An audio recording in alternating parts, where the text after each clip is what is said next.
में तभी अहंकार जागृत होता है, वैसे ही नहीं होता है। आज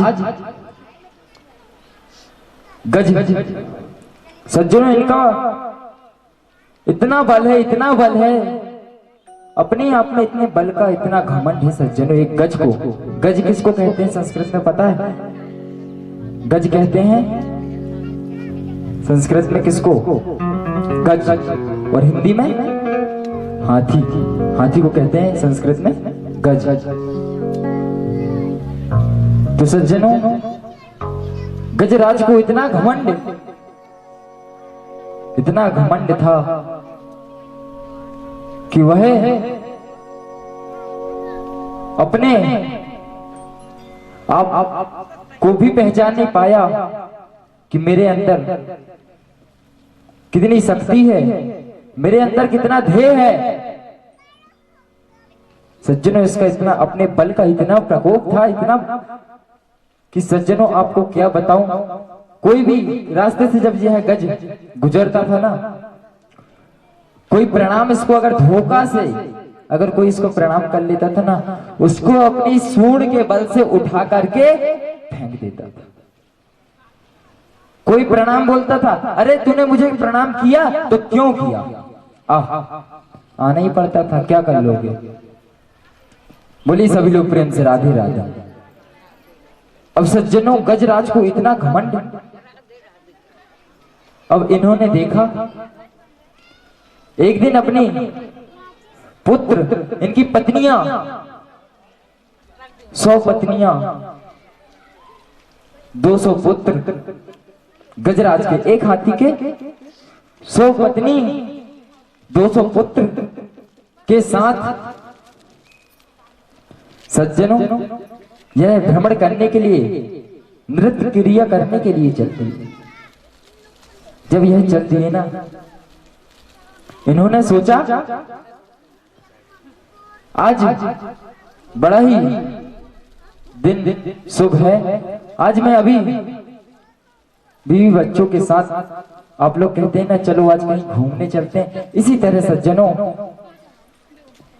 मेरे गजराज भी चले गए। जैसे ही जाकर के पहुंचे ना मंदराचल में, मंदराचल पर्वत में रहते थे मेरे राजा गज, जिसको इतना घमंड था अपने आप में, इतना घमंड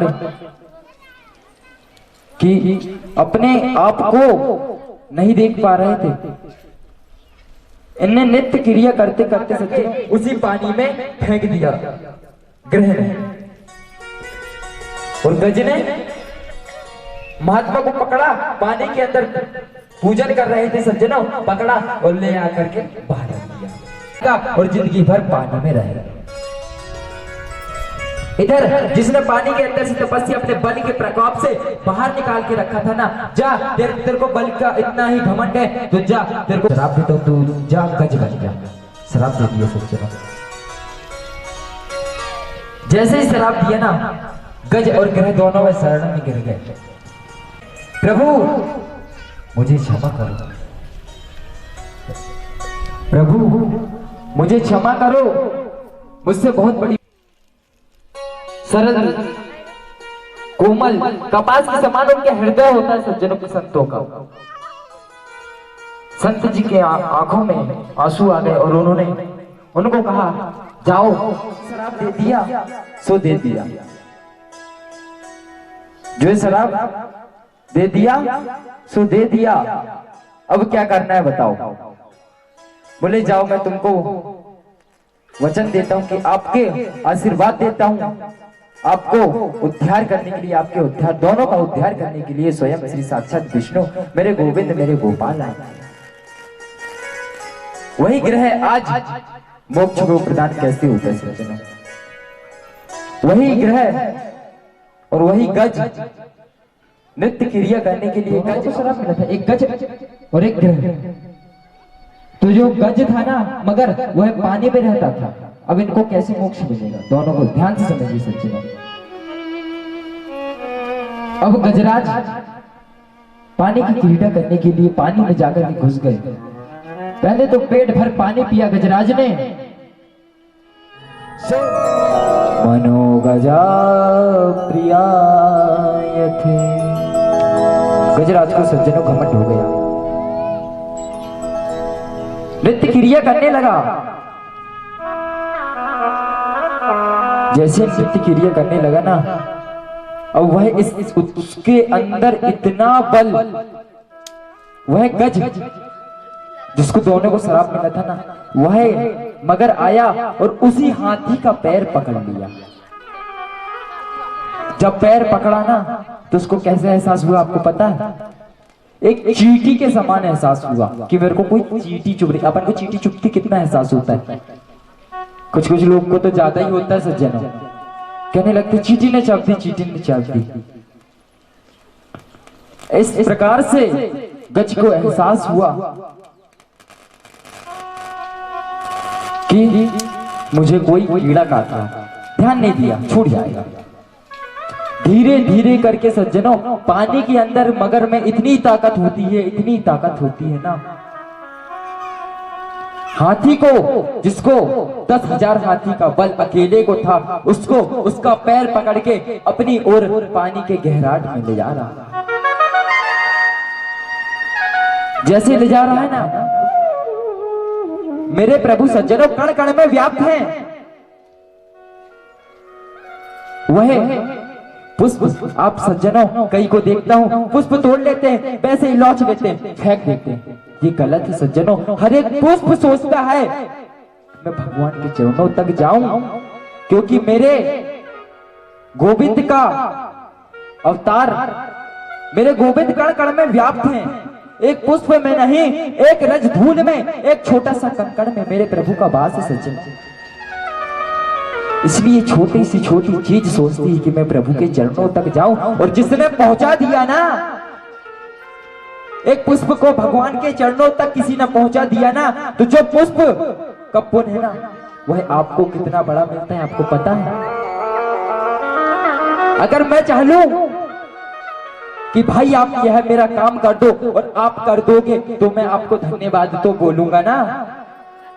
इसी तरह हर एक पुष्प सोचता है कि मुझे भगवान के चरणों तक पहुंचा दो, और जो भगवान के चरणों तक पुष्प को पहुंचाता है ना, उसको इतना बड़ा पुण्य लाभ होता है सज्जनों, बड़ा ही पुण्य लाभ होता है। आज गज महाराज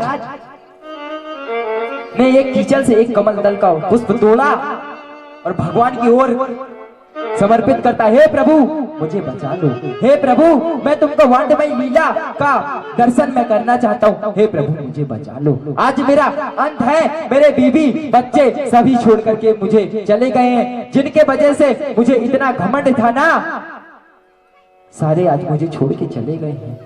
आज मैं प्रभु अंत समय तुम्हें याद करता हूँ, अंत समय तुम्हें याद करता हूँ।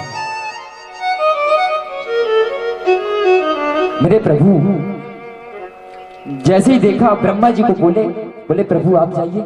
अरे बोले यह खाली यह बोल देता, सफेद दाढ़ी वाले बाबा आप मुझे बचाने के लिए चले आओ तो मैं चला जाता, लेकिन इसने मेरा नाम ही नहीं लिया, मैं कैसे जाऊं? जिसने किसी का नाम नहीं लिया है वह मेरे प्रभु का नाम है, यह बात ध्यान रखना। जो किसी का नाम नहीं है ना, वह मेरे प्रभु का नाम है। आज मेरे गोविंद गोपाल कहते हैं ब्रह्मदेव, भूत भावन भोलेनाथ, 33 करोड़ देवताओं, जो किसी का नाम नहीं लेता है ना, वह मेरा नाम लेता है, वह मेरा नाम लेता है। बोले कैसे? तो बोले अभी दिखाता हूं। तुरंत गरुड़ को बोले गरुड़ चलो चलो जल्दी चलो, ग्रह डूबा जा रहा है, बस इसकी लास्ट सूंड बची है, इसे बचाना मेरा कर्तव्य है। इसने अंत समय में मुझे याद किया है, अंत समय में इसने मुझे याद किया है, इसे बचाना। सज्जनों गरुड़ को अहंकार आ गया। गरुड़ क्या कहता है पता है आपको? गरुड़ कहता है कि भगवान मेरे बिना चल ही नहीं सकते। बोले भगवान मेरे बिना कहीं नहीं चल सकते। बोले अच्छा, बोले हाँ। इधर सज्जनों जैसे ही भगवान ने सोचा कि गरुड़ तुझे इतना अहंकार, गज को तो बाद में देखूंगा, पहले तेरा ही अहंकार ठीक कर दूं। आओ बोले चलते हैं। आराम से चले आ रहे हैं गरुड़।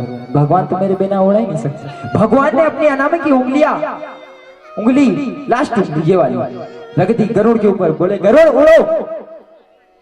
आप कह रहे हो ना, आपके मन में यह विचार है ना कि भगवान मेरे बिना कहीं नहीं जा सकते। बोले खाली मेरी एक छिगली को उड़ा के दिखा दो। सज्जन बोले मजाक क्या कर रहे हो प्रभु, जल्दी से बैठो, गज डूबा जा रहा है। बोले गज को तो बाद में देखूंगा, पहले तेरे को तो देख लो। उड़ बोले सज्जनों, गरुड़ पसीना पसीना हो गए, लेकिन भगवान की एक अनामिका उंगली को उड़ा नहीं पाया। बोले प्रभु त्राही माम, प्रभु त्राही माम, प्रभु त्राही माम। मेरे को भी थोड़ा सा घमंड आ गया था, प्रभु आप तो पूरी दुनिया को उड़ाने वाले हो, मैं आपको क्या उड़ाऊंगा, आप तो मुझे ही उड़ाते हो। बोले प्रभु मेरे में इतना साहस कहां है, जिसने बलि से इतने लंबे चौड़े होकर के तीनों ब्रह्मांड पे कदम रख दिया, उसको कोई भला उड़ा सकता है? नहीं, उसको कोई नहीं उड़ा सकता। आज सज्जनों बोले प्रभु अब बैठ जाइए, आपकी ही कृपा से उड़ूंगा, आपकी ही कृपा से मुझे उड़ना है। सज्जनों बैठ गए और जैसे ही जाकर के देखे, जैसे ही भगवान ने देखा, गरुड़ स्तुति करने लगा। गरुड़ बोलने लगे गोविंद चले आओ, गोपाल चले आओ।